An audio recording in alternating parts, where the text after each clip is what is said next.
बांग्लादेश के चुनाव नतीजों ने न सिर्फ ढाका की राजनीति ही नहीं बल्कि भारत के पूर्वोत्तर और पश्चिम बंगाल की सियासत में भी हलचल बढ़ा दी।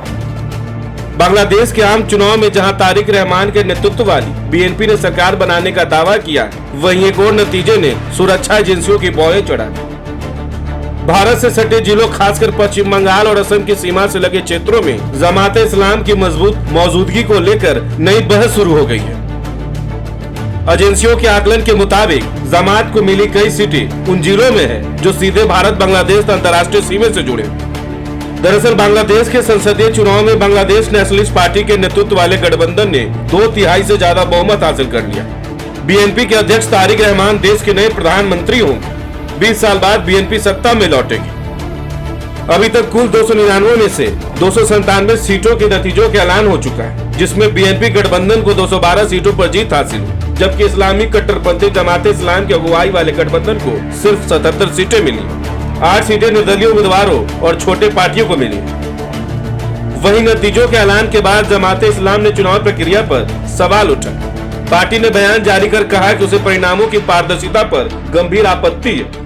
कुछ सीटों पर करीब अंतर से हार, अनौपचारिक नतीजों में विसंगतियां और वोट प्रतिशत जारी न किए जाने को लेकर उसने चुनाव आयोग की भूमिका पर सवाल खड़े किए। उन्होंने यह भी कहा कि मतदान का पूरा आंकड़ा सार्वजनिक नहीं किया गया और प्रशासन का रुख एक बड़े दल की ओर झुका हुआ लगा। हालांकि उन्होंने मतदाताओं का धन्यवाद भी किया।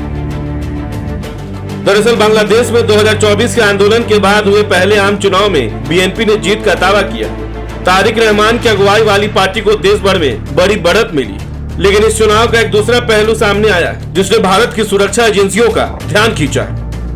जमात इस्लामी ने पश्चिम बंगाल की सीमा से सटे कई इलाकों में मजबूत प्रदर्शन किया। यह बढ़त भले ही सरकार बनाने के लिए काफी न हो, लेकिन सीमा के पास उसका मजबूत होना नई चिंता पैदा कर रहा है। बीएनपी को सिलहट, चटगांव, मयमेनसिंह जैसे बड़े व्यावसायिक इलाकों में भारी समर्थन मिला। ये क्षेत्र शहरों, व्यापार और विदेश से आने वाले पैसों के लिए जाने जाते हैं। वहीं जमात को जिन इलाकों में सफलता मिली वे ज्यादातर ग्रामीण और सीमा के पास के जिले हैं। सतखीरा, कुश्तिया, खुलना क्षेत्र के कुछ हिस्से और रंगपुर जैसे इलाके जो पश्चिम बंगाल, असम और सिलीगुड़ी कॉरिडोर के करीब है। यह पूरा इलाका एक तरह से भारत की सीमा से जुड़ा लंबा बेल्ट बनाता है। भारत की सुरक्षा एजेंसियों के आकलन के मुताबिक यह सिर्फ शहरों का वोट नहीं बल्कि गांवों, मस्जिदों और मदरसों के नेटवर्क से जुड़ा समर्थन है। ऐसे नेटवर्क धीरे धीरे असर बढ़ाते हैं। एजेंसियों का कहना है कि सीमा के पास के जिले में अगर जमात का स्थानीय स्तर बढ़ता है तो वहां रहने वाले अल्पसंख्यकों पर दबाव बढ़ सकता है। जमीन विवाद, डर का माहौल और धीरे धीरे पलायन जैसी स्थिति बन सकती है। अगर छोटी संख्या में भी लोग सीमा पर आते हैं तो इससे भारत के सीमावर्ती जिलों में सामाजिक तनाव बढ़ सकता है। दरअसल पहले चर्चा ज्यादा संख्या में अवैध तरीके से सीमा पार करने वालों की होती थी। अब एजेंसियों का कहना है कि खतरा अलग तरह का हो सकता है। कम संख्या में ऐसे लोग आ सकते हैं जिनके पास खास मकसद हो, जैसे पैसे पहुंचाना, कट्टर विचार फैलाना या सोशल मीडिया के जरिए प्रचार करना। जानकारी के मुताबिक जमात सीधे तौर पर कोई बड़ा हमला करने की बात नहीं करेगी, लेकिन माहौल ऐसा बन सकता है जिसमें कट्टर सोच को जगह मिले। इधर विशेषज्ञों का मानना है कि अगर बीएनपी सत्ता में आती है तो भारत बांग्लादेश संबंधों की दिशा और प्राथमिकताओं में बदलाव संभव।